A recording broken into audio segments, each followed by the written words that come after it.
எல்லா புகழும் இறைவனுக்கே. இறைவன் கற்றுத்தந்ததை தவிர வேறு எந்த அறிவும் எனக்கு இல்லை. இன்னைக்கு எதை பற்றின பதிவு அப்படின்னு பார்த்தீங்கன்னா, மலைவேம்பை பற்றின பதிவு. வேம்பு வகைகளில் இதுவும் ஒரு வகையான வேம்பு. இந்த மலைவேம்பு பார்த்திங்கன்னா, இதனுடைய இலை, பூ, காய், பட்டை, கோந்து, வேர் ஆகிய அனைத்து பாகங்களுமே மருத்துவ குணம் கொண்டதாக இருக்குது.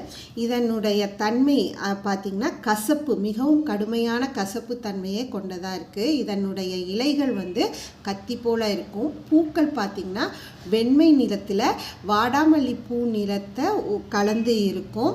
பார்க்குறதுக்கு ரொம்ப அழகாக இருக்கும். அதே மாதிரி இதனுடைய மருத்துவ குணங்கள் ஏராளம். முக்கியமாக பெண்கள் சம்பந்தமான கோளாறுகளுக்கு மிகவும் பயன்படுது. மாதவிடாய் கோளாறுகளுக்கு சிறந்த மருந்தாக இருக்குது. மாதவிலக்கு நேரத்தில் ஏற்படும் கடுமையான வயிற்று வலியை போக்கக்கூடியதாக இருக்குது. பெண்களின் கர்ப்பப்பை பிரச்சனைகளுக்கும்